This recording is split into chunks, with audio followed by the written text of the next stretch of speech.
Olá, bem-vinda, bem-vindo. Nós estamos apresentando o programa Curiosidades Bíblicas e Histórias do Cristianismo da Faculdade Teológica Sul-Americana. No primeiro programa nós tratamos da temática do Império Romano e vamos continuar dentro desta temática. Por quê?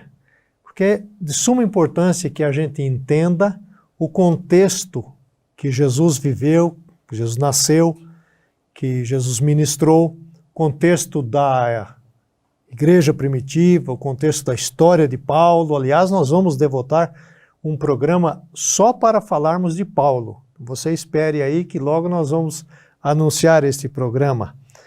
E está comigo o professor Wander de Lara Proença. Ele é professor de História aqui na Faculdade Teológica Sul-Americana, é um dos fundadores da faculdade, é doutor em História e pós-doutorado em História. Então ele tem assim uma capacidade extraordinária de explicar, de elucidar para nós. Wander, mais uma vez estamos juntos. Agora vamos continuar falando sobre o Império Romano, tão importante para entendermos o Novo Testamento. Legal, assim, um prazer estar aqui novamente, né, e estar aqui com você que nos acompanha. E vai ser muito legal, vamos dar continuidade àquele primeiro programa sobre o mundo romano, o contexto. Hoje vamos entrar em questões muito legais, muito interessantes também. Eu queria aproveitar para pedir que você nos ajude compartilhando este link com seus amigos, com os líderes, com os pastores da sua igreja. Certamente este episódio de hoje vai ajudar muito quem prega, quem estuda a Bíblia, para entender melhor o contexto ali da Palestina. Wander, nós falamos muito sobre o Império Romano, a sua história. Aliás, quem não viu o primeiro episódio, por favor, volte. Está aí na nossa página, no nosso portal. Quando é que Roma entrou na Palestina e colocou ali, então, o seu domínio, o seu poder? Quando é que isso se dá? Ok. Recordando um pouquinho o que nós vimos no primeiro programa, Roma, a partir do século IV a.C., passou a ser, né, uma potência expansionista de conquista de regiões que antes tinham sido dominadas pelos gregos, né, pelo Império Grego, Alexandre o Grande, enfim. Os judeus, vamos recordar um pouquinho da história, tinham saído de um exílio da Babilônia, né, no século VI a.C., aí retornaram em parte para sua terra, começaram a reconstruir o templo, os muros, a cidade, e os judeus acabaram sofrendo novas invasões um pouco antes de Cristo no seu território, uma delas a invasão dos sírios, né, por volta do ano 167, 168 a.C., invasão essa que vai desencadear a chamada Revolta dos Macabeus. Os Macabeus formam uma família judaica que acaba mobilizando o povo, eles se juntam, se unem e conseguem finalmente derrotar os sírios e reconquistar a sua autonomia política. Então, terminada a guerra, os judeus começaram a pensar numa nova monarquia, numa reconstrução da sua monarquia, da sua independência política. Quando eles estavam mais ou menos se articulando para isso, ocorre uma nova invasão. E aí chegam os romanos, né? No ano 63 a.C., liderados pelo general Pompeu, os romanos invadem a Palestina, dominam os judeus e impõem sobre eles um governo romano. Roma tinha por princípio manter autoridades locais sob a tutela de Roma. Então, normalmente eles permitiam que os governantes locais continuassem exercendo os seus cargos, mas claro, agora debaixo das leis romanas. É o que vai acontecer com os judeus. Então eles tiveram minimamente liberdade para manter seus costumes, suas crenças, né? E os cargos que eles ocupavam. É exatamente aí que vai surgir a figura de Herodes, o Grande. Herodes é um judeu que no ano 40 a.C. vai ser nomeado por Roma para governar sobre os judeus. Então quando Jesus nasce, segundo a narrativa dos evangelhos, o Herodes que está no poder é exatamente esse Herodes o Grande. E aí tem a história, o episódio lá, que ele fica muito preocupado com o nascimento de Jesus, manda matar as crianças, né? É esse Herodes que está no poder, que é judeu, designado por Roma, que governava na cidade de Séforis, que é uma cidade nas proximidades da Galileia. Dali ele governava toda a Palestina. Toda a Palestina debaixo das leis romanas. Da tutela de Roma. De Roma. Então Herodes não é romano, como às vezes a gente E ele prestava contas diretamente ao imperador? Ao imperador. Você tem, claro, né, as estratégias de poder de Roma. Roma tinha normalmente as províncias, que eram centros administrativos, que tinham os governadores de província que prestavam toda a obediência à figura do imperador. A Palestina não era uma província propriamente, mas ela é um local estratégico por ser uma passagem, especialmente entre a Ásia e a África, uma passagem, uma rota de comércio. Então os romanos estabeleceram ali uma base, uma guarnição militar, né, uma base de tributos, de cobrança de impostos, porque era um local muito importante, estratégico em termos de economia para os romanos. E aí tem, então, a figura de Herodes, o grande judeu, governando sobre os judeus. Esse Herodes não é o mesmo lá da morte de Jesus, não é? Não é, porque esse Herodes, ele vai morrer, né, a própria narrativa lá do Evangelho diz que ele acaba... José e Maria, né, se veem perseguidos com o menino recém-nascido, aí foge para o Egito, até que ficaram sabendo que Herodes tinha morrido. Aí eles voltam. Então, quando morre esse Herodes, o grande, o seu governo fica dividido nas mãos de 3 filhos dele. Herodes Filipe, Herodes Arquelau e Herodes Antipas. São os 3 Herodes que vão ficar governando agora no lugar do pai. Eles tinham divisões? Divisões territoriais. Um governava na região do Jordão. Herodes Antipas, por exemplo, ficou mais com a região da Galileia, onde tinha a cidade de Séforis, que é uma cidade importante, economicamente, a cidade mais importante depois de Jerusalém, né, com mais ou menos 30 mil habitantes. E o outro Herodes, o Herodes Arquelau, que governava a Judéia e a Samaria, e a Idumeia, que era talvez ali o ponto central, mais importante, porque é onde estava Jerusalém, né? Então, esse Herodes Arquelau, ele vai ter muitos problemas depois, vai impor muitos tributos aos judeus, vai gerar descontentamentos e vai ocasionar uma revolta. E aí, esse Herodes Arquelau é deposto. E no lugar dele vai ser colocado Pilatos. Pilatos é um estrangeiro, não é judeu, que vai ser mandado por Roma, que vai chegar na Palestina no ano 26. E ele vai governar por 10 anos como um procurador da Judéia e da Samaria. É esse Pilatos que vai participar, inclusive, do julgamento de Jesus. E aí ele julga, depois Herodes, né, o outro Herodes, vai participar também do julgamento, que são personagens que estão envolvidos na narrativa dos evangelhos. Que nós vamos tratar mais especificamente no nosso terceiro programa a respeito do contexto da Palestina, e aí não olhando mais da perspectiva do Império Romano, mas as personagens, as pessoas, os lugares, as geografias por onde Jesus transitava. E aí o professor Wander vai poder explicar melhor para nós e nós vamos entender um pouco melhor este contexto. Agora, Wander, quando Roma dominava, e especificamente aqui no caso da Palestina, nós já tratamos um pouco isso no outro programa, mas Roma trazia benefícios para a Palestina, propriamente dita? Havia benefícios em ser governado por Roma? Roma tinha como estratégia, a gente comentou um pouco sobre isso no primeiro programa, como você bem lembrou, de manter os povos dominados com certa autonomia, com certa liberdade, preservando seus costumes, suas tradições. Então, claro que esse é um mecanismo de poder, é uma estratégia de poder. Porque com isso você minimamente mantém esse povo dominado um pouco mais sob controle, né? Você evita sublevações, levantes.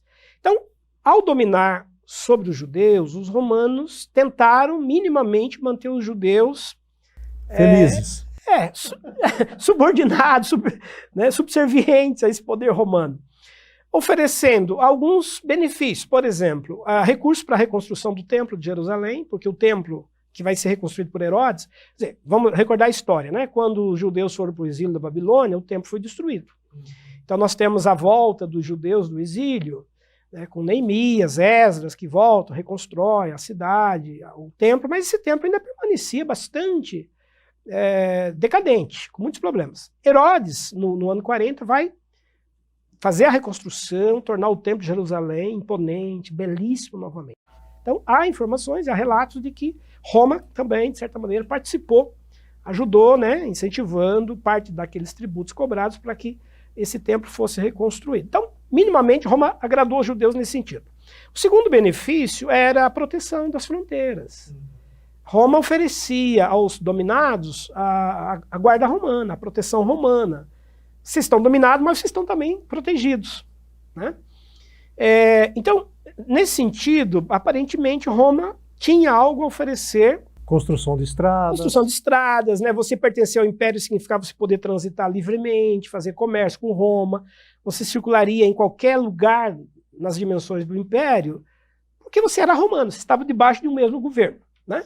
Teoricamente eram esses os benefícios. Porém, aos judeus isso nunca soou de forma positiva na prática. A grande maioria dos judeus sempre via a presença romana com muita desconfiança.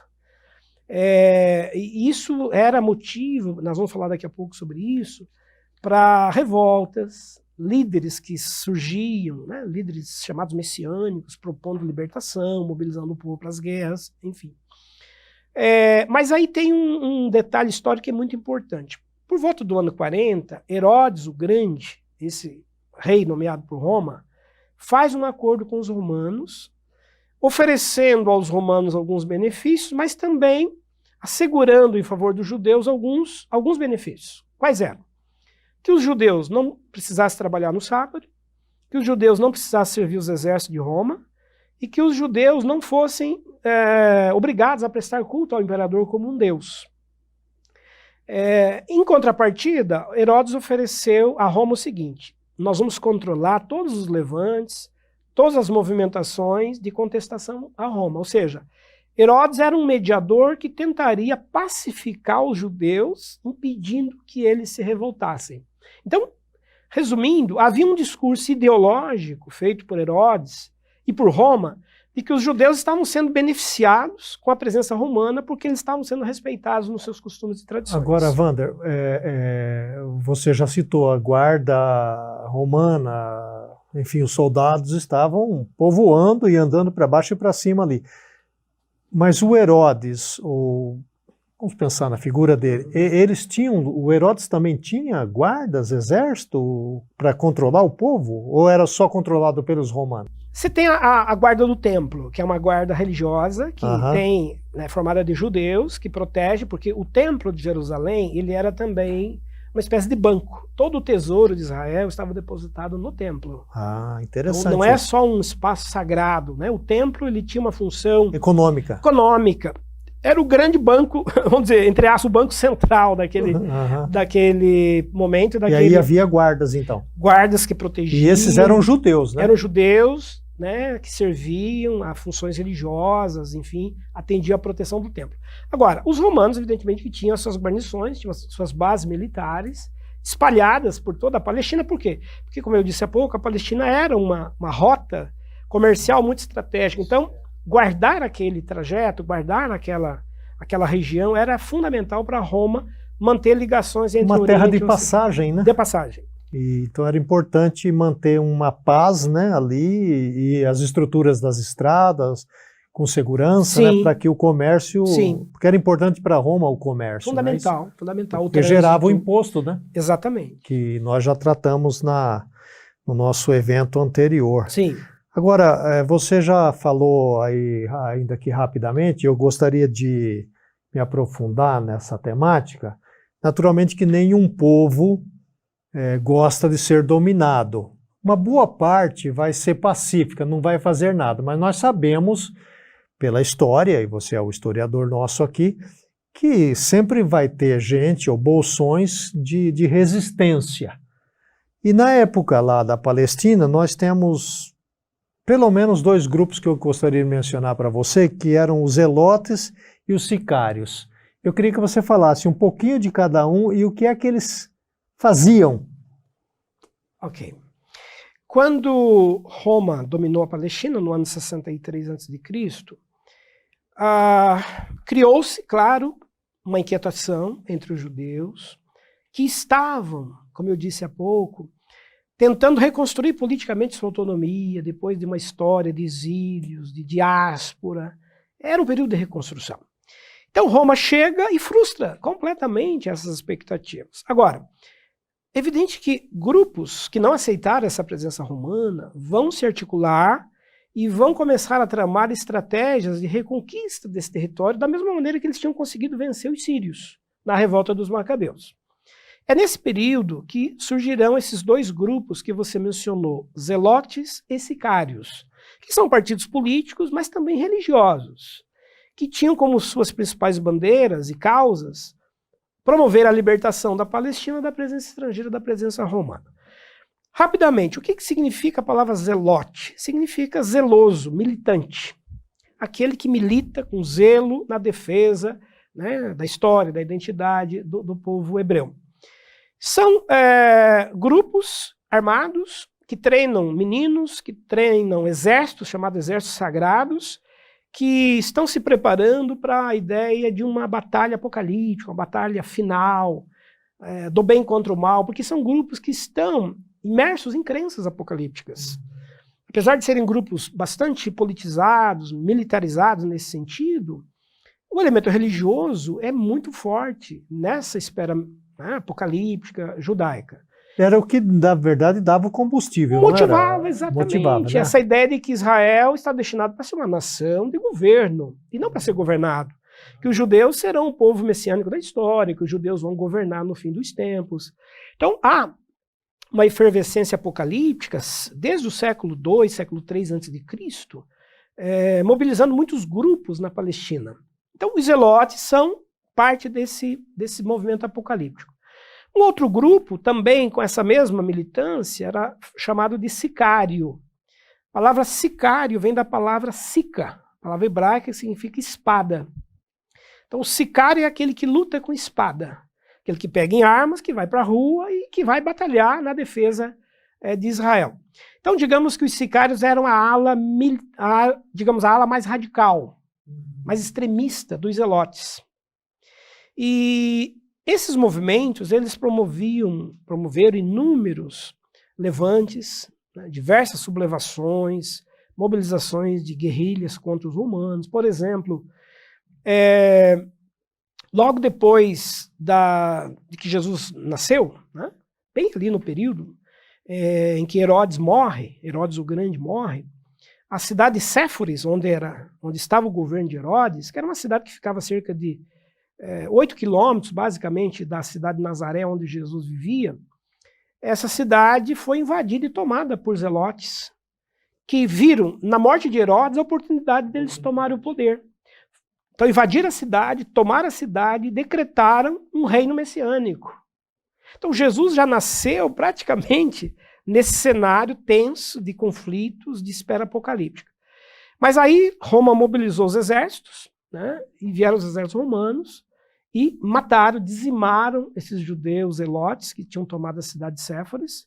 Então, há relatos de violência contra as mulheres, né, mulheres que foram violentadas, crianças que foram mortas. Então, foi uma tragédia para os judeus. E só um parênteses aí, histórico, é por isso que os pesquisadores dizem que José, que é o pai de Jesus, ele trabalhava na carpintaria, era carpinteiro, era construtor, teve muito trabalho para a reconstrução da cidade de Séforis, porque todos os pedreiros, todos os construtores de toda aquela região, né, da Galileia e tantos outros lugares, tiveram serviço, tiveram mão de obra convocada por Roma para a reconstrução da cidade de Séforis, onde Herodes Antipas passou a governar. Então, por isso que dizem que Jesus cresceu na carpintaria, aprendendo com o pai e vendo o pai trabalhar, porque ficava, repito, cerca de 1 hora de caminhada a pé até o local onde Jesus morava, né, com José. Bom, então eu estou colocando isso para dizer que os zelotes e os sicários, eles promoveram inúmeros movimentos de revolta, chegaram a ter algumas conquistas temporárias, sendo essa um caso bem interessante.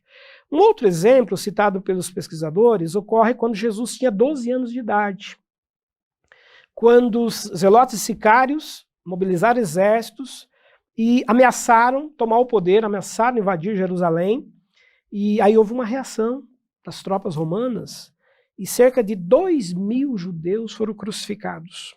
Quando Jesus tinha 12 anos de idade aproximadamente, ele deve ter visto, deve ter acompanhado Certamente. a execução de 2.000 judeus crucificados. Então, a cruz, a gente citou isso inclusive no programa passado, foi um dos instrumentos que os romanos usaram para justamente controlar, intimidar e amedrontar quem quisesse fazer qualquer tipo de revolução.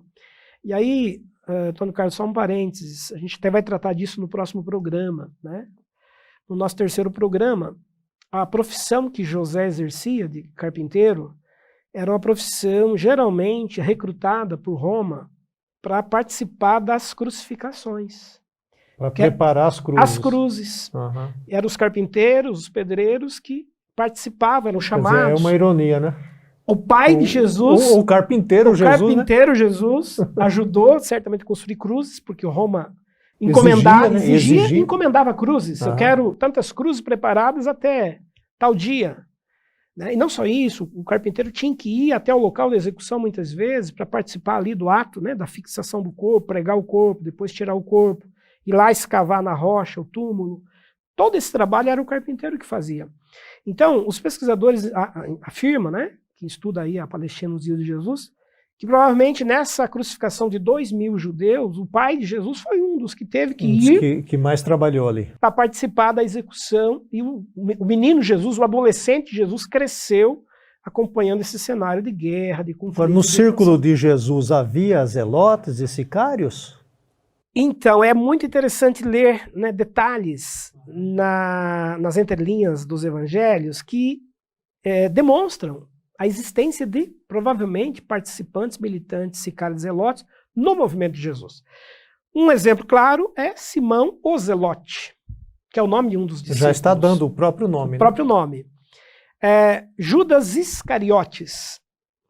Os Sicariotes eram chamados de Iscariotes ou também Sicariotes, os que participavam desses levantes.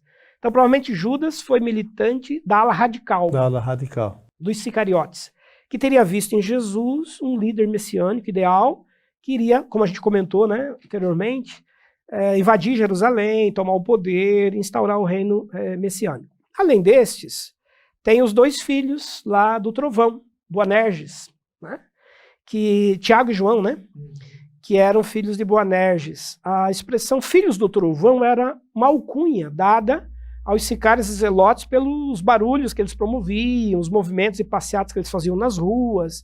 Então o povo dizia, lá estão indo os filhos do trovão, que na verdade eram os sicários e zelotes fazendo mobilizações, passeatas, denunciando Roma.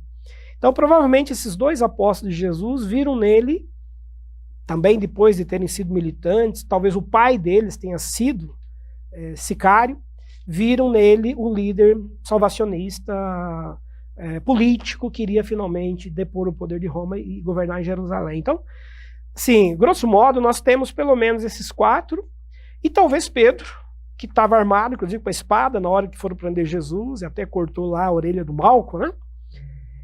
Com esse mesmo ímpeto de defesa e não permitir que Jesus fosse preso, talvez por acreditar que ele também seria esse Messias político. Então, de um grupo de 12, nós temos aí pelo menos 4 ou 5 participantes do movimento de Jesus que teriam sido... Jesus tinha conhecimento desses movimentos, sim, né? E certamente eles tinham essa expectativa de que Jesus faria algo, né? Nesse sentido radical, né? Radical. Que eles possuíam. E isso, Antônio Carlos, fazendo ainda uma observação, teria sido um dos motivos para gerar uma certa preocupação nas autoridades com relação ao movimento de Jesus, porque ele não estava sozinho, ele estava acompanhado de líderes militantes. É por isso que Pilatos pergunta para Jesus na hora do julgamento, você é o rei dos judeus, como estão falando? Porque ele sabia que existiam infiltrados no movimento de Jesus, né, líderes que traziam essas bandeiras de reconquista, de autonomia política, de enfrentamento de Roma. Mas essa expressão rei dos judeus significa aí o líder dos judeus. O né? líder dos judeus, aquele que vai tomar o poder, como estão dizendo. Você está vindo para cá, o povo está dizendo que você vai ser o rei, você agora... Então, a questão do zelotismo, a questão sicária, está implícita no processo aí da morte de Jesus. Quer dizer, a pergunta dele tem sentido, né? Histórico-político. Tem um sentido histórico-político, né? Ele quer saber Ou seja, ele está falando, você vai tomar o nosso lugar aqui, nosso lugar. E a crucificação, ela era um ato político. Ela tinha a finalidade, como a gente comentou, de intimidar politicamente os que se revoltavam. Certo. Então Jesus morre, né, a expressão... Oscar Cullmann, né, que é um estudioso do Novo Testamento, ele tem um livro chamado Jesus e os Revolucionários do Muito seu interessante tempo. esse livro. Vale a pena ler. Que ele diz, tem uma frase, ele diz assim, Jesus não morreu doente numa cruz. Não morreu doente numa cama, desculpe. Não morreu doente na velhice. Né? Jesus morreu numa cruz. Isso significa que ele foi executado. E volta naquela questão, né, que nós já mencionamos anteriormente, você tratou disso, quando coloca Jesus na cruz, é mais uma vez um aviso, né? Olha, fiquem quietos aí, porque se o rei dos judeus, né? A plaquinha lá, né? A placa, né? É o rei dos judeus. Lá, olha o que nós fizemos com o rei dos judeus. Imagina o que a gente vai fazer com você, não é? Então, melhor você... É um instrumento de intimidação. De intimidação. Melhor você ficar quieto aí no seu canto, né? Porque tem o pão e o circo, né? Exatamente. Então, fica por aí mesmo e tal, né? É uma tentativa de acomodá-lo, né? De sufocar, né? Qualquer movimento de reação. E essas revoltas acabavam produzindo alguma coisa, assim, de forma concreta? Teve alguma mudança em decorrência dessas revoltas? Como a gente viu há pouco, todo o período de vida de Jesus, ali dos 33, 34 anos, ele praticamente conviveu com essas tensões de forma diária, né? Já no nascimento, como eu disse, aos 4, né, ali quando ele nasce, Herodes o Grande morre, já houve uma grande revolta. Aos 12 anos ele presenciou uma outra grande revolta. Então, Jesus cresceu acompanhando esses episódios. E ele mesmo foi envolvido por esse episódio. Agora, o que de fato vai acontecer mais tarde? No ano 66, né, ano 66, então já 30 anos, um pouco mais, depois da crucificação de Jesus, ocorrerá uma grande revolta de zelotes e sicários. E essa revolta é conhecida como a Guerra Judaica contra Roma. Então os zelotes sicários mobilizaram os judeus, todos os níveis, religiosos inclusive. Você tem fariseu, você tem saduceu envolvido, até cristãos se engajaram na batalha, acreditando que finalmente era chegada a hora apocalíptica, que eles iriam derrotar Roma e que eles iriam tomar o poder e instaurar um reino messiânico em Israel.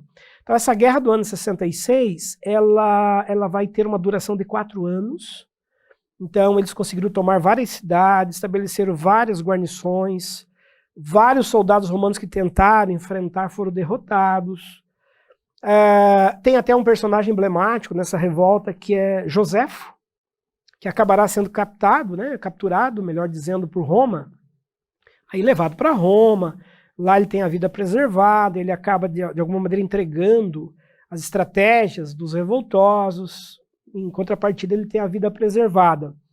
E é esse Flávio que vai se tornar depois, é esse Joséfo que vai ficar conhecido depois como Flávio Joséfo. Que escreve a História dos Hebreus. A História dos Hebreus. Que é um autor, né, um personagem importante, que viveu do ano 33 ao ano 100. Então ele acompanhou essa revolta, ele participou, e ele vai escrever um livro clássico, que é uma fonte histórica muito importante, a História dos Hebreus. E nessa história ele relata esse episódio da guerra. Essa guerra vai durar até o ano 70, então inicialmente Vespasiano é que vai para o fronte de combate. Vespasiano é um general romano, a mando de Nero. Nero manda, Nero está no poder ainda, né? Porque Nero morre no ano 68. Então Nero morre exatamente durante a guerra. Ele manda Vespasiano para lá. E aí Nero acaba morrendo, aí Vespasiano volta rapidamente para disputar o poder, e Vespasiano se torna o imperador. Aí ele manda o filho dele, Tito, o general Tito, para ir terminar o enfrentamento. E é Tito que invade Jerusalém com os soldados no ano 70. E aí ocorre uma tragédia, porque os judeus são expulsos, têm que fugir, morrem milhares de judeus. Fugir da Palestina. Fugir da Palestina, vão ter que ir embora para a fronteira, abandonar Jerusalém. Se cumpriu mais ou menos aquela profecia de Jesus lá de Mateus 24, né? Quem estiver na casa, do telhado, desça rápido e fuja. Quem estiver sem a roupa, que fuja, né? Com a roupa do corpo. Enfim, eles têm que ir embora, abandonar a cidade. Os soldados entram no templo de Jerusalém, ensandecidos, e quando eles entram no templo, eles fazem duas coisas que são assim uma abominação para os judeus. Primeiro, sacrificam animais impuros no altar, né, porcos, para justamente afrontar, é um aviltamento, né?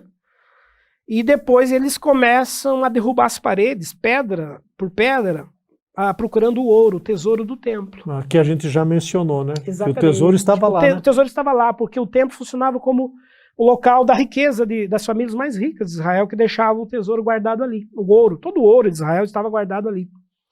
E aí eles saíram justamente buscando esse ouro. Há relatos de que eles achavam que esse ouro estivesse escondido. Então eles vão tirando pedra de pedra, né? Cumprindo-se aquela profecia que Jesus tinha dito em Mateus 24. Que não ia ficar, né? Não vai ficar aqui pedra sobre pedra. Foi literalmente, pedra por pedra. Porque eles achavam que existiam passagens secretas, portas, cofres escondidos nas paredes. Então tinha que derrubar tudo para encontrar, né? Tudo. E aí foram saqueando todo o tesouro do templo. E o que é mais impressionante, o que eles fizeram com esse tesouro do templo? Levaram para Roma, e Roma, Vespasiano usou para construir o Coliseu. O Coliseu romano, que depois vai matar os cristãos. Inaugurado no ano 73, foi construído quase que na totalidade com o dinheiro que veio do Templo de Jerusalém. É uma ironia, né? Onde os cristãos mais tarde serão jogados para serem mortos nas arenas. Porque o cristianismo está no nascedouro aí, né? Está no nascedouro. Está participando de todo esse processo. De todo esse processo. E tinha cristãos envolvidos nessa guerra também, porque os cristãos também acharam que eles seriam, que era a hora apocalíptica. E aí, concluindo essa questão, o que os judeus finalmente, o que eles conseguiram com essa revolta? Bom, chegaram a reconquistar a cidade por 4 anos, mas aí perderam tudo, foram expulsos. O templo foi destruído, está destruído até hoje. Só resta lá o Muro das Lamentações, né, que é o local de peregrinação ainda de judeus do mundo todo para lá. Mas ainda vai existir um pequeno bastião de resistência, né, um pequeno grupo vai resistir, na chamada Montanha de Massada, onde 1000 judeus revoltosos se protegem nessa montanha e tentam ainda resistir lá. Mas aí os soldados romanos foram cercando a Montanha de Massada, eles foram ficando sem alimento, sem água, e quando os soldados romanos conseguiram subir a montanha, chegaram lá e encontraram 1000 judeus mortos. Praticaram suicídio coletivo. Que é alto lá, né? Bem alto e muito difícil acesso. E no verão aquilo um calor imenso. E eles estavam mortos. A história relata que eles praticaram o suicídio coletivo, preferiram morrer do que se render. Aí nós vamos ter uma resistência ainda judaica no ano 135. Mas aí com Simão Bar Koziba, que é um líder judeu que mobiliza os judeus que estão fora da Palestina, que estão na diáspora. Ele mobiliza os judeus para fazer uma grande reconquista de Jerusalém. Aí monta exército, ele invade Jerusalém, ele chega a tomar a cidade por um período. Mas a gente vai tratar disso num programa mais adiante especificamente. Agora, Wander... O que é, assim, digamos, é a derrota final, né? Porque o Simão Bar Koziba vai ser finalmente morto. Inclusive, ele era chamado de a estrela da manhã, a estrela de Davi. Olha só. Aclamado como Messias, que finalmente tinha chegado para fazer a libertação política. Nós vamos tratar disso, hein? É uma promessa aí com o pessoal que está nos acompanhando. Agora, Wander, antes de eu passar aqui para uma outra pergunta, que eu acho que nós vamos ocupar o resto do nosso tempo, uma curiosidade, quando o Tito invade lá, que destrói tudo e que o povo some, quem que ocupa a Palestina? Que gente que vem ali? Roma traz gente para lá? Como é que... O que acontece ali? Sim, Jerusalém era uma cidade, a região da Palestina, enfim, eram regiões importantes, estratégicas. Então Roma, evidentemente, tinha uma atenção especial ali. Porque o Império ainda está continuando, permanece. Por muito tempo. Muito tempo. Os judeus, eles são tirados todos dali. Então, há um esvaziamento de judeus. Certo. Eles são proibidos, inclusive, de voltar à sua terra. Vão ter que ficar nas fronteiras. Agora, Roma vai fazer o quê? Roma vai manter soldados ali, as guarnições, e Roma vai tolerar a presença, né, de outros grupos, outros povos, comerciantes que continuam circulando por ali durante ainda muito tempo. Os imperadores vão tentar, a gente vai tratar disso, né, no próximo programa, quando a gente for falar da Palestina. Tem um imperador romano que vai tentar dar um outro nome a Jerusalém, né, em homenagem a uma divindade romana. chegam a ameaçar construir o Templo de Jerusalém para uma outra divindade. Então, isso vai, evidentemente, fazer ferver de novo a reação judaica, os judeus que estão nas cercanias, né? E tinha muitos judeus espalhados pelo mundo antigo. Então, nós estamos falando aí de 5,5 milhões de judeus espalhados por todo o mundo antigo. E Roma também tinha interesse em manter os judeus, claro, não revoltosos na Palestina, mas manter os judeus debaixo de uma tutela, porque eles também eram importantes para o comércio, né? Eles cumpriam um papel naquela sociedade. Então, Jerusalém e a Palestina vão ficar como uma terra sem... Uma terra de ninguém, né? De ninguém, uma terra de estrangeiros, de passagens. Até que no século IV, a gente vai falar disso daqui a pouco, um pouco mais adiante, no século IV, com a conversão de um imperador romano chamado Constantino, que se declara cristão, ele reabre Jerusalém para a volta dos judeus. Daí judeus e cristãos começam a voltar em grande quantidade para Jerusalém. Nós vamos falar do Constantino daqui a pouquinho, daqui a pouco, porque é importante essa temática, né? E antes disso, então, Wander, nós estamos vendo aí entre aspas, o fim, não é, dos judeus na sua própria terra, mas como nós falamos anteriormente, está nascendo aí praticamente nos seus nascedouros aí as missões, Paulo e tal, o cristianismo. Então, como que Roma vai ver o cristianismo, então, nesse incipiente aí? Vai ver como um berço, um ramo do judaísmo?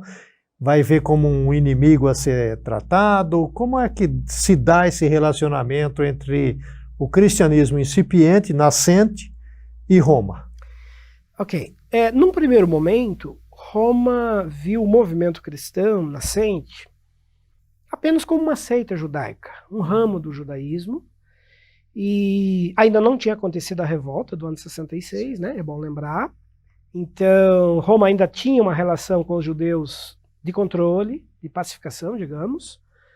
E o movimento cristão pegou carona nessa relação com o próprio judaísmo. Por quê? Como a gente comentou, os judeus tinham assinado um acordo com Roma, né, de tolerância, para que não precisasse prestar culto, não precisasse cumprir as leis romanas, servir o exército. Então, enquanto o movimento cristão se passou por movimento judaico, Roma não se preocupou com o movimento cristão. A seita judaica, eles estão protegidos pelos acordos com os judeus, vamos, né, deixá-los à vontade e com liberdade.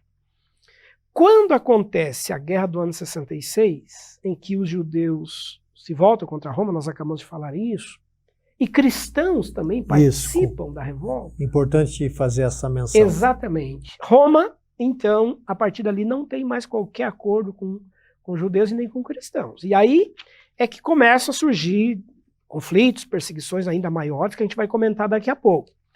Então, num primeiro momento, o movimento cristão ele aproveitou-se de uma tolerância, já que Roma era tolerante com as práticas que não incomodasse o império, que não causasse nenhum descumprimento das leis romanas.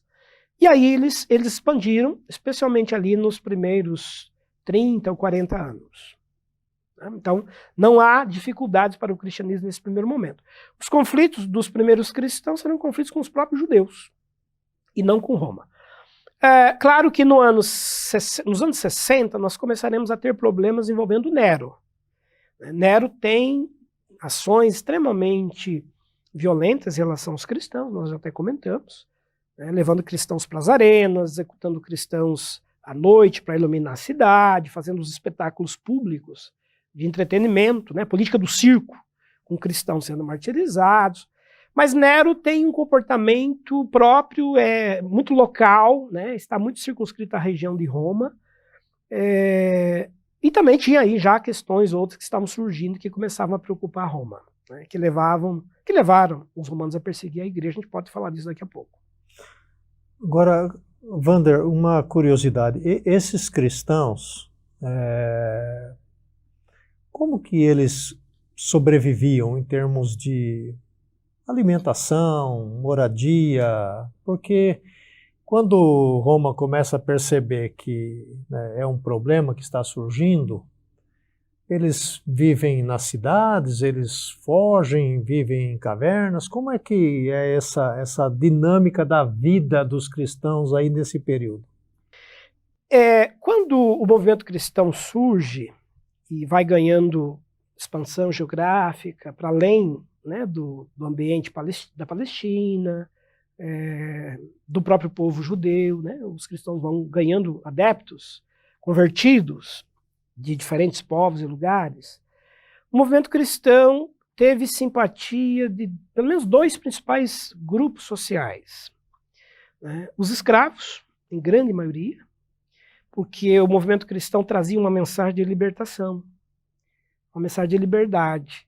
Não uma liberdade que pudesse ser divulgada nas ruas, não, um movimento de libertação com mobilizações públicas, mas é aquilo que se chama de um movimento de libertação silenciosa.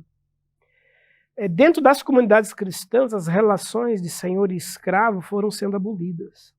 Então, quem se convertia, era escravo, vinha para dentro da comunidade cristã, dentro da comunidade, eles já se tratavam como irmãos, não mais como senhores e escravos.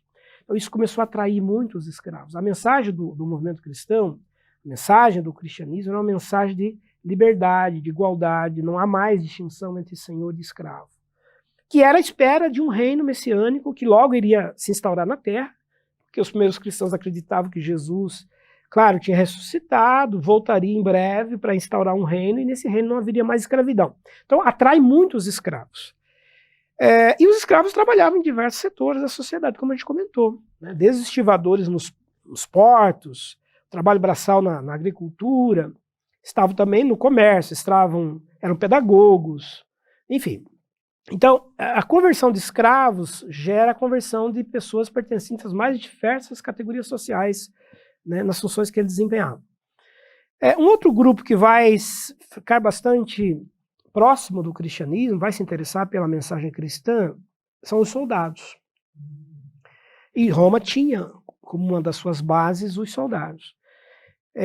Por quê? Porque o movimento cristão pregava um reino de paz, o fim das guerras, né? Um reino novo que o Messias iria instaurar. Esse Messias que veio foi crucificado, mas se acreditava que ele voltaria em breve, né? Ele se ausentou, mas vai voltar logo e vai instaurar esse reino. E nesse reino não haverá mais guerra. Então, essa mensagem de que um reino de paz vai se estabelecer e não haverá mais morte, não haverá mais guerra, não haverá mais violência, é uma mensagem que atrai e seduz muitos soldados. Por quê? Porque se morria muito prematuramente nos exércitos. Se ir para o exército é você ir para morrer. Então, uma mensagem que atraía essa categoria social. Então, esses cristãos, à medida que eles começaram a inquietar o império, porque começaram a mexer nessas 2 bases, soldados que não querem mais pegar em armas, soldados que não querem mais matar, escravos que começam a dizer que não há mais escravidão, dentro da comunidade eles são livres. Isso gera uma preocupação social para Roma.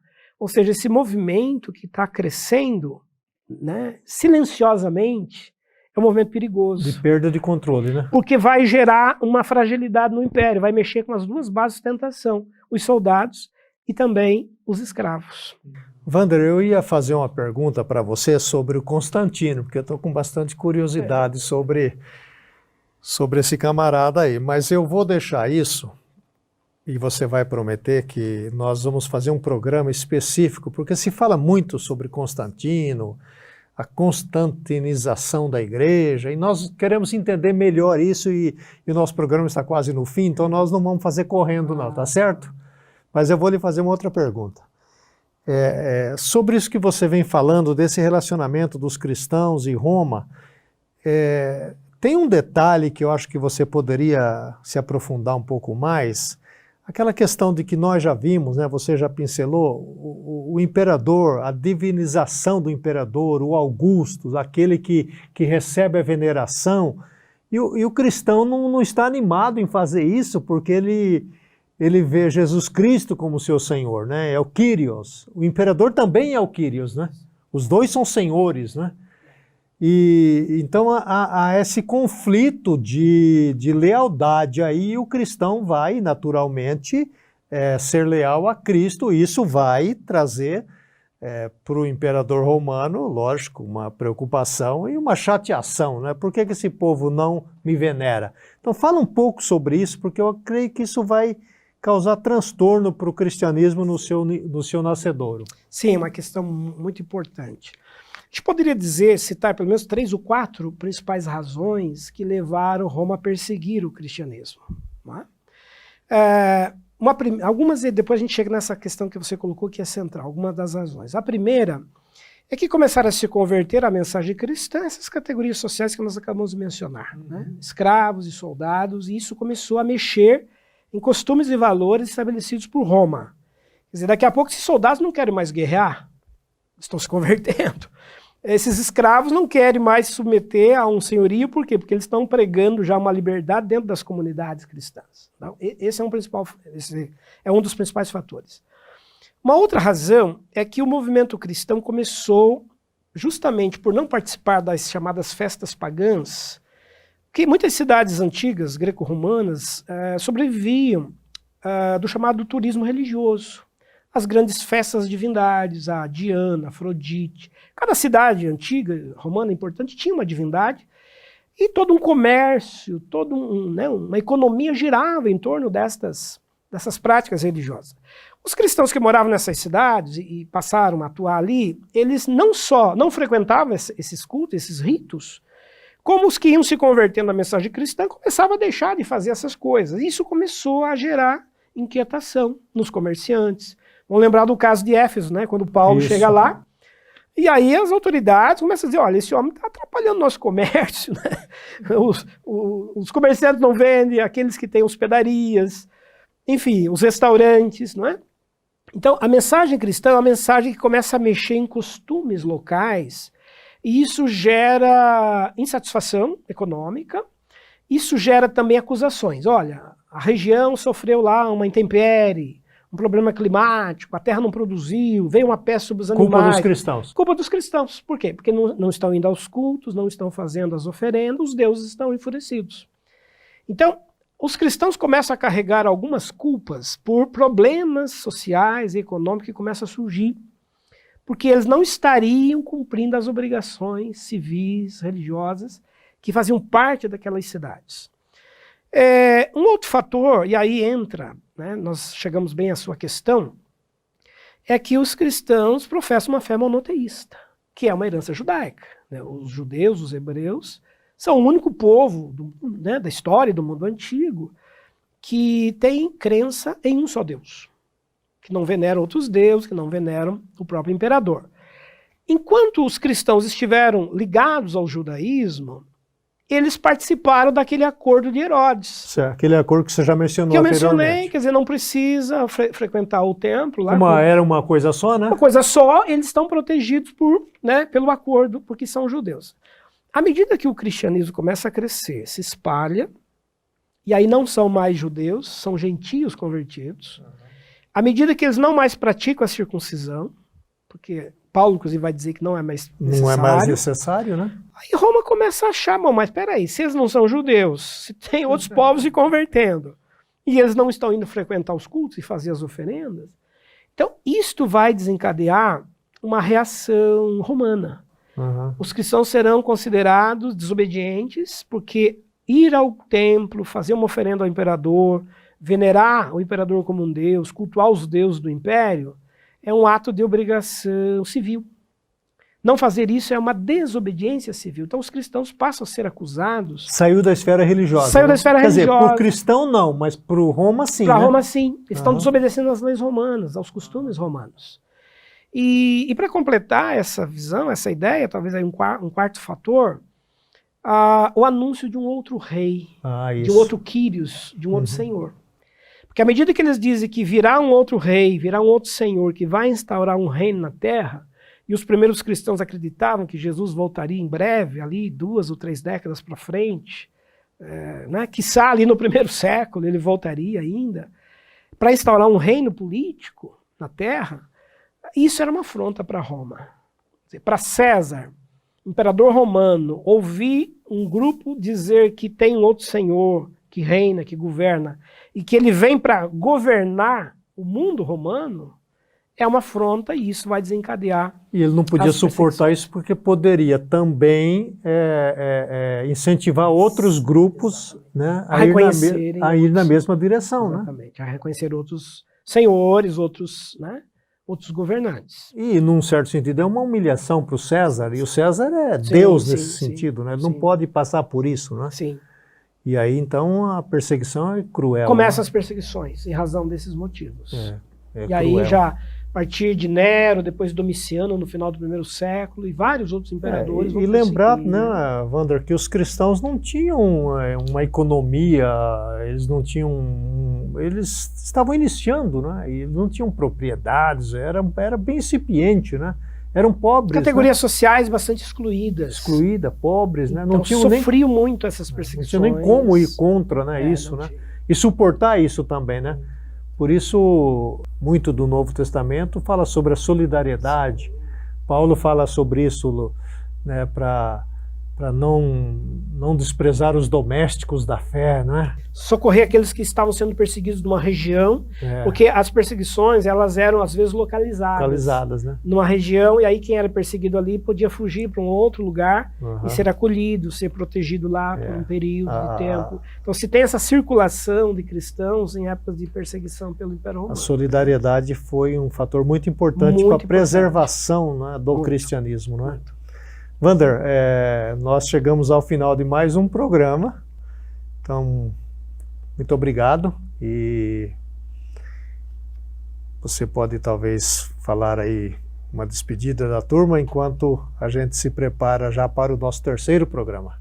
Sim, muito legal tratar desse tema, né? Falar desse passado, dessas conexões do mundo bíblico com as questões históricas do período. E nós vamos prosseguir, né? O próximo programa vai continuar falando da Palestina, do contexto de Israel em que Jesus viveu, atuou, quais são as questões históricas que estão envolvidas ali. E depois nós vamos mais adiante avançar por essa parte histórica do cristianismo antigo. Tem muita coisa que a gente ainda vai ver, vamos falar de Constantino, das mudanças que aconteceram, quando é que terminaram as perseguições e por quê, enfim. Tem muita coisa legal aí pela frente. Obrigado, Wander. Nosso programa, então, Curiosidades Bíblicas e Histórias do Cristianismo. Nós vimos em 2 etapas a respeito desse tema muito importante, o Império Romano. Aprendemos agora e podemos ler melhor o Novo Testamento a partir dessas observações feitas pelo nosso professor Wander de Lara Proença. Quero convidar você a compartilhar esse link com seus amigos, com os líderes da sua igreja, com os pastores. E no próximo programa, como foi anunciado, nós vamos nos ater especificamente sobre Jesus, por onde ele andou, as pessoas com as quais ele conviveu, os líderes daquela época, e vamos entender então um pouco mais a respeito do contexto da Palestina. Obrigado pela sua atenção e até a próxima oportunidade.